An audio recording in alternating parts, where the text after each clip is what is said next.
Magandang hapon po sa inyo lahat. Welcome po sa briefing na ito. Colonel Marlon Santos is a good gentleman and an officer, and isang karangalan din na makatrabaho ko siya dito. Kasama natin siya sa NAPOLCOM, at I can personally say that Colonel Marlon Santos is a very well-respected and upright police officer. So welcome po, Mr. Spokesman. Thank you, sir. We are here today because merong viral incident na naman kung saan it involves two motorcycle riding people. One is a civilian and one is a police officer. And sadly, we saw that that police officer pushed off the victim, and that victim fell along C5. I think the policeman is here. His name is Staff Sergeant Erwin Bakiran Lagwa. Pwede bang papasukin natin yung police na yan?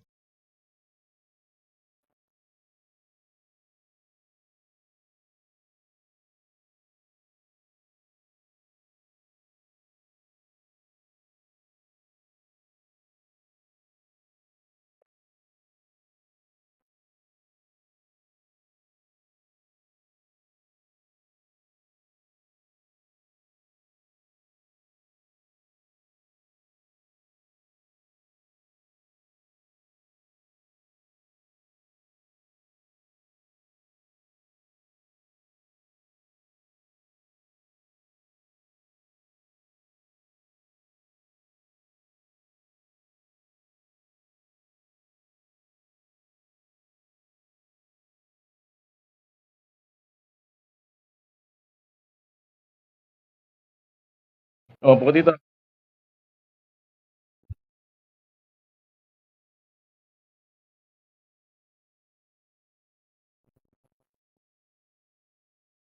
Oh, Sido. Po dito. I'm actually very angered. Una, dapat 11 o'clock tayo nagsimula. Tinatawag kayo ng 11. Ang sabi nyo, may inquest. O, tama naman, inquest. Pero nalaman ko, yung kasong i-final, hindi pa tama yung kasong i-final. O, let's go there.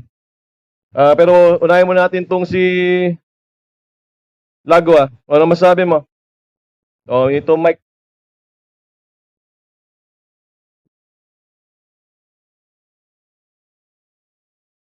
Staff Sergeant Erwin Bakiran Lagwa. Alam mo ba na ang panunulak ng isang motorsiklo sa C5 ay nakakapamahamak? Pwedeng makapatay po yun, Mr. Staff Sergeant Lagwa. Proud ka ba sa ginawa mo? Ano masasabi mo? Kung pagkakataon mo nakausapin ng taong bayan. Hindi po. Sabi mo yung taong bayan? Humihingi po ako ng kapatawaran. Hindi ka naririnig. Sa mga na kapanood ako, humihingi lang po ako ng tawad. Hindi ka naririnig. Nakasan mo. Hindi ka naririnig. Lagwa.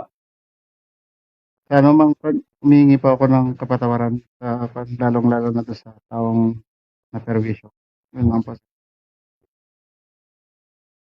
Alam mo ba na pagtulak ng tao habang nagmamotor, nakakapatay? Anong trip mo? Ba't tinulak mo yung nagmamotor? Anong storya doon?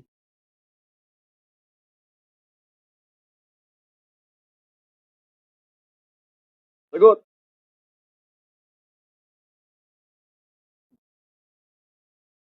Sagot, Lagwa.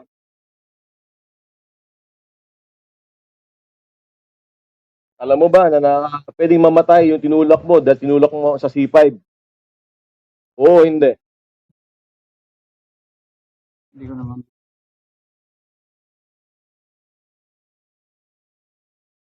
Which brings me to my point. Ito, hawak ko po ang spot report or investigation report ng Criminal Investigation and Detection Unit. signed by a certain Edison Uano, Police Lieutenant Colonel. O, ikaw ba yan? Kunin mo yung mic.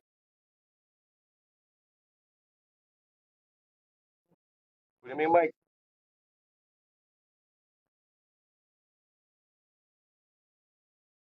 Yes, sir. Lieutenant Colonel Edison Uano, sir. Chief Sido ng QCPD, sir. Ilang taong ka ng SIDO?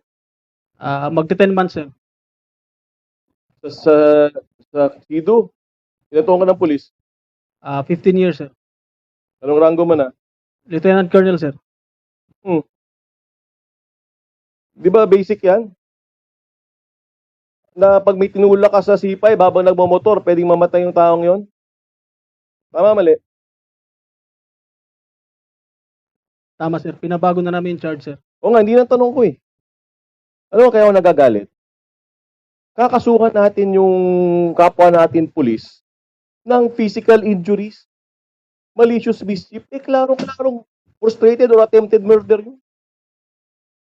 O ba't ang kinakaso nyo physical injuries? Sige nga. Paliwanag ka.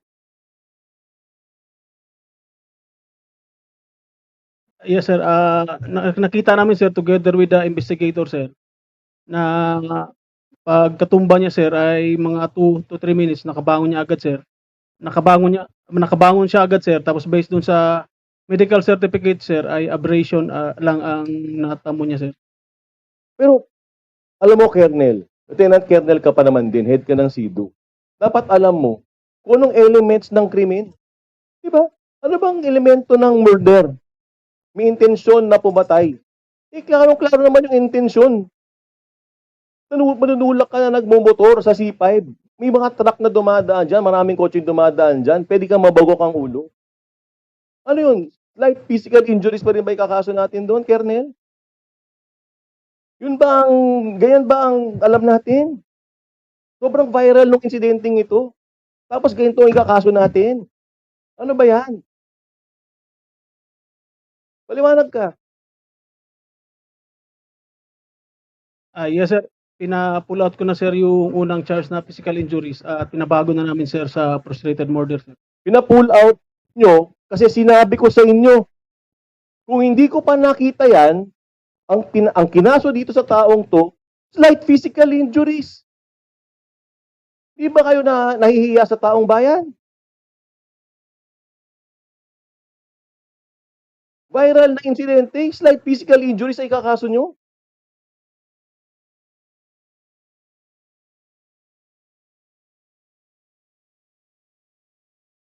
Itong si Lagwa, hindi ko lang kung anong nakain nito, manunulak ng taong nagmamotor.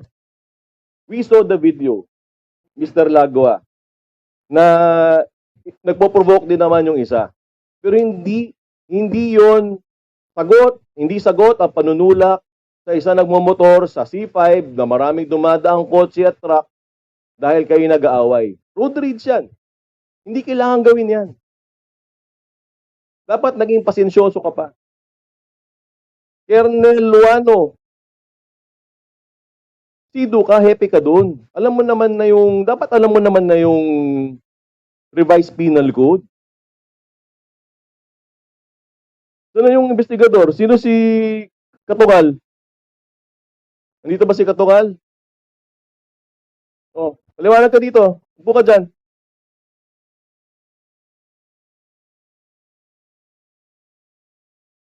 Oh, investigating officer, Corporal Benito Katungal Jr. Explain mo sa akin ba't slight physical injury sa ikakaso niyo sa kasong to? Sir, during the investigation, sir, nakita namin sa medical na, sir, is yung mga sugat niya po, as abrasion lang, sir. Hindi ka ba nahihiya na kinakaso natin slight physical injuries? Kulang na lang kung pwedeng mamatay yung tinulak doon. Di ba tayo nahihiya dyan? Proud ka ba na ilang kinaso mo? Sabihin mo sa taong bayan, explain ka ngayon. Proud ka ba inahin ng recommendation mo? Ay, hindi po, sir, humingi po kami ng, sir, bali, sa utos niyo po, pinabago niyo na po yung papalit po ng kaso, sir. Dapat lang. Yes, sir. Dapat lang kasi yun ang tamang dapat gawin. Dapat lang.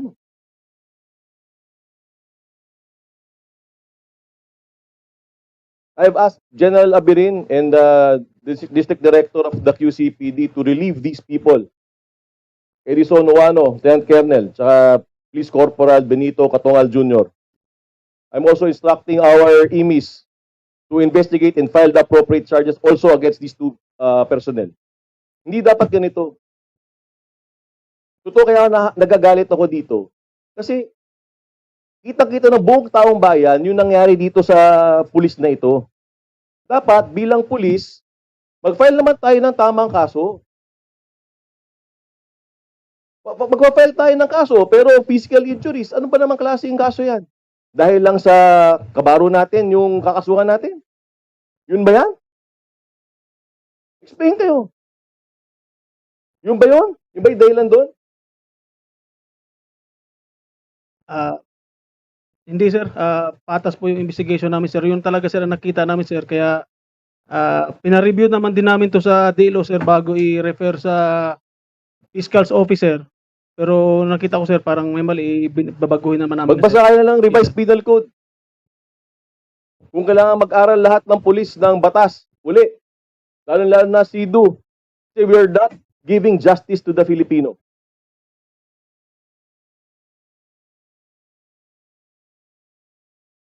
Nakakaya. File nyo yung tamang kaso. The reason na hindi final yung physical injuries na to dahil nakita natin to. So we asked them to come here. You file the proper cases. Imis, you investigate this and file the necessary charges.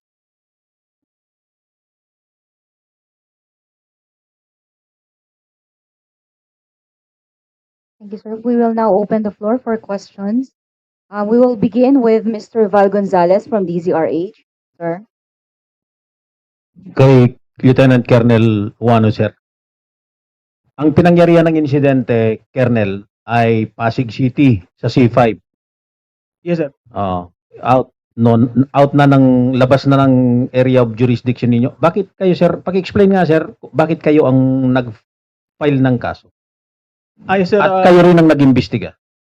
considering sir si PSSG Lagwa sir ay voluntary surrender, nag-voluntary surrender sa DMFB sir.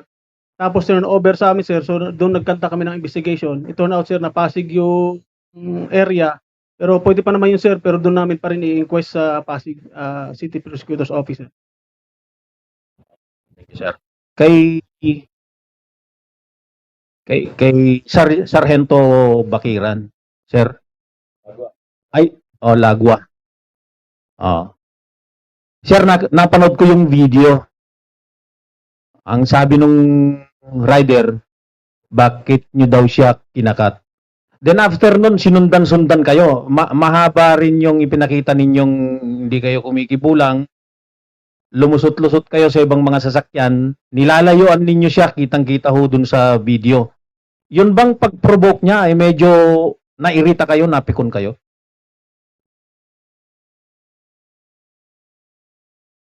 Anong nararamdaman niyo, sir, nung sinusundan kayo, sir, sinusundan kayo. Hindi namin malaman kung pinagmumura pa kayo kasi video din naman ng biktima yon nung kabila.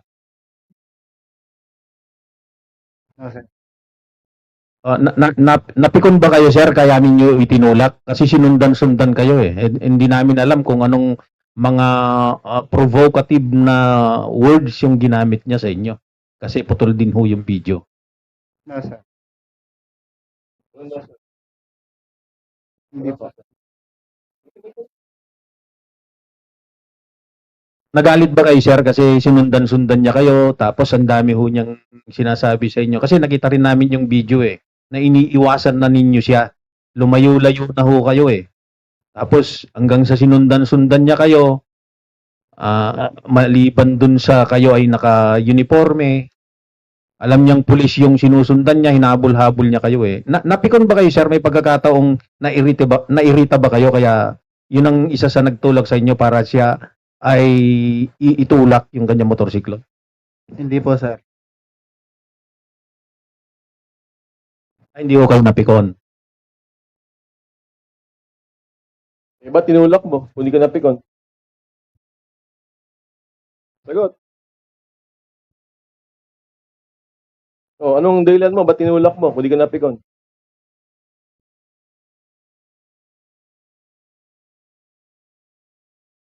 Wala ka pala. Commissioner, para lang ho mas malinaw, last na lang ho sa akin. Ano ho yung pinakadahilan kung bakit inire-recommenda ninyo na ma-relieve sa pwesto yung hepe po ng SIDO at saka yung kanyang investigador? Una, hindi ako papayag na hindi ma-relieve yan. We will make the necessary actions for them to be relieved. Second, hindi ako papayag na hindi makasuhan ang mga yan. Bakit? Klaro-klaro naman yung nakita ng buong Pilipinas. Kasi buong mundo. Klaro yung ginawa ni Lagwa. Hindi naman disputed yung facts eh. May road rage, nagunahan, nag-iskisan. Dahil doon, tinulak niya yung rider na nakaalitan niya. Ang tanong, anong dapat na kaso ang i-file? Attempted murder ba na mabigat ang parusa? O itong balak nilang i-file na slight physical injuries? Alam nating lahat na sobrang gaang nung slight physical injuries. Ang tanong, bakit yun ang fina-file nyo? Di ba kayo nahiya? Yun ang punto ko. Kung sa isang napakalaking kaso, kaya natin mag-file ng maling kaso, ano pa yung mga kasong hindi nakikita ng iba? Kaya ako nagagalit. Paano magtitiwala sa atin ng tao kung sa sobrang viral na video, mali ang ikakaso nyo? Kaya ako nagagalit. Pinaglalaban ko kayo dito, araw-araw na ginawa ng Diyos, napupuyat ako dito. Kinakausap mo kayo, lahat ng maliliit na tao, kahit patrolman, alam ang phone number ko. Kinakausap ko kayo parang kapatid. Pero hirap nyo naman mahalin. Grabe naman kayo. Klaro-klaro na yung liability ng kapwa pulis natin. Ang ikakaso nyo, napakababa. Paano hindi yung magagalit? Iniinsulto nyo yung tao eh. Kung akala ko, nag-aantay ako kanina pang alas 11 dyan, akala ko tama yung ipa-file yung kaso. Yung pala, house-show yung kaso yung ipa-file nyo. Paano ko hindi magagalit? That's why, to send a strong statement na hindi na mangyayari to, Imis, you investigate properly. Let this be a signal to any and every police officer that they will perform their duties properly. They will file the correct cases, even against their fellow policemen. Yung tiwala ng tao, kailangan nating ipaglaban, kailangan nating kunin araw-araw. Hindi ganito. Nakaka-insulto kayo. Kernel ka na. Nakaka-insulto talaga. Naiinsulto ko hanggang ngayon. I will put a stop to it. I still have 5 years here in this office. We will do our jobs well. This is the last day that these types of policemen will do their thing. This is the last day. Hindi pa kayo makuha sa warning na simple, harap-harapang warning na. We need to win the trust of the people every single day. Walang off-duty sa tiwala ng tao. Kung may nakita tayong mali, kasuhan natin ng anong dapat ikaso. Hindi porket kabaro, hindi natin kakasuhan ng tama. That is how to win the hearts of the Filipino people. What I'm saying is not wrong. Alam ko maintindihan ako ng lahat ng maayos na pulis. Uulitin ko, tatay at nanay ko parehong pulis. Hindi ko winawasak ang imahe ng pulis. Ako ay anak ng pulis. Napadpad ako dito, ginagawa ko yung trabaho ko na maayos. Pero please lang naman, gawin nyo rin yung trabaho nyo na maayos. Please lang. Nanawagan na ako kay District Director Silvio. Ayusin mo naman to.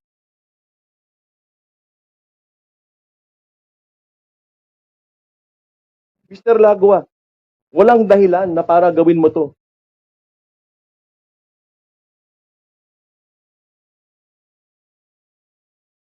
You don't deserve to wear that uniform. Kayong dalawa, you better answer properly.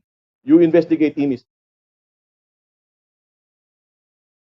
Thank you, Commissioner. Last na lang. Kay Police Colonel Marlon Santos, sir, as being the new designated spokesperson of the Chief PNP, narinig po ninyo yung rekomendasyon ni Commissioner Kalinisan. Ano dun sa rekomendasyon niya na i-relieve ang hepe ng SIDU? Ano po ang immediate action ng Philippine National Police? Sir, we respect the recommendation of our Vice Chairman of the NAPOLCOM, and coordinations will be made for the issuance of appropriate orders.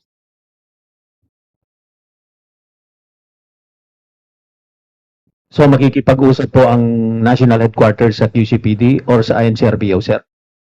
I understand, sir, our BCO already talked to our Regional Director of the NCRPO. So immediate po yung execution o paglalabas ng relief order po doon sa dalawa, si Colonel Wano. As I said earlier, sir, our BCO already coordinated with our Regional Director of the NCRPO. Thank you, Colonel. So for the next questions, let's have Miss Alison Go from ABS-CBN. Yes, Commissioner, just one question for soundbite lang. Sir, when can we expect na ma-file yung kaso against the police officer, sir? Bago kayo ma-relieve, ayusin niyo yung kaso nito. Alam niyo yung mga reglementary periods. You have 36 hours to file the proper case. Gawin niyo na agad. So, sir, just to clarify, QCPD CDU pa rin po ang magpa-file We ng have no case. choice. Mhm. We have no choice. We are time-bound. Mhm. This person was arrested yesterday.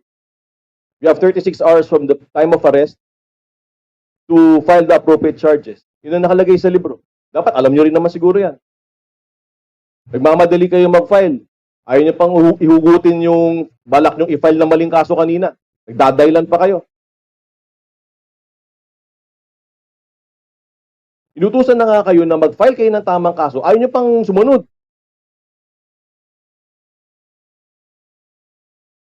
Kailangan ba magalit ako ng ganito para sumunod kayo? Magbasa nga kayo ng konstitusyon kung nung NAPOLCOM sa PNP. Magbasa nga kayo.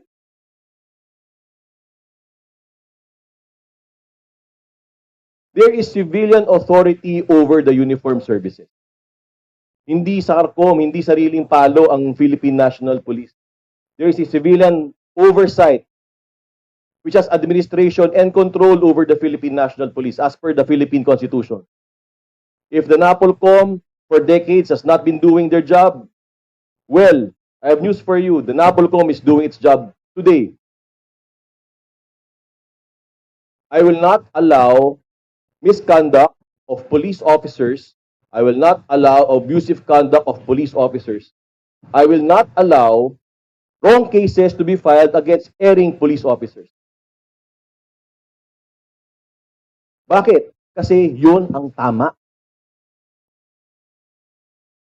Kung hindi kayo nakokonsensya, kung hindi kayo naapektuhan, magdalawang isip kayo sa serbisyo ninyo.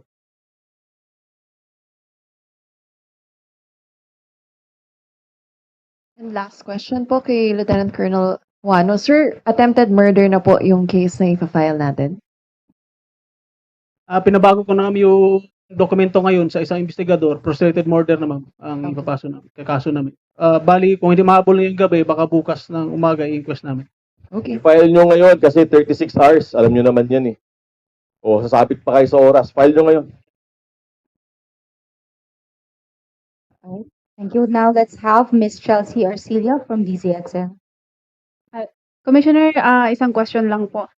Sa oras po na mapalitan na yung kasong isasampa kay Mr. Lagwa, gaano po kataas yung tsansa na masibak siya sa serbisyo? The case for the criminal cases will be processed by the Philippine National Police. but we will take cognizance of the administrative case. Yung admin cases, NAPOLCOM yan. Buti nga kamo may NAPOLCOM. So yung sigurado tayo, hindi magkapa-areglo yung NAPOLCOM. Kung ano yung tamang desisyon, yun ang gagawin. Pero hindi naman siguro tayo bulag. Kitang-kita naman natin siguro may video na. On a normal day, I'll say, we will investigate, we will check. But we've seen it. We've seen the short video and the long video. Bottom line, whatever the reasons were, kung ano man yung angasan nila, ano bang road rage yan, sino bang nauna, dapat naging mapagpasensya tayo. Hindi natin dapat itulak yung isang motorista habang nagmomotor sa C5. Kamatayan yun eh.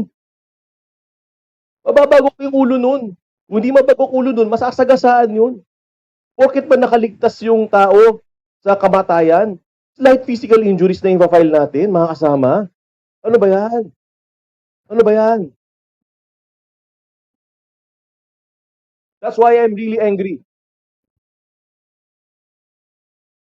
Last na to. Are there any further questions?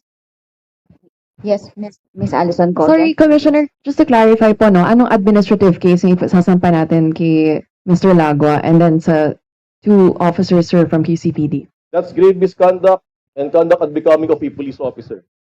I'm instructing the EMIS to properly investigate, to check what cases can be filed against these. Okay. Got this, sir. Thank you. Any further questions? Yes, Mr. Val Gonzalez.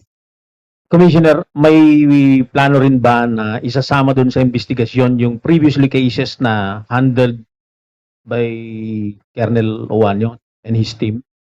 Hindi na, ito na yun. Klaro naman yung kasong to. Yung previous cases, baka meron ding similar cases na ganito rin yung pag-handle ho nila. Hindi na, we don't need to audit. We don't need to audit. But itong kasong to, very glaring. Is there any further questions? Since there are no further questions, we would now like to invite Commissioner Kalinisan for his closing statement.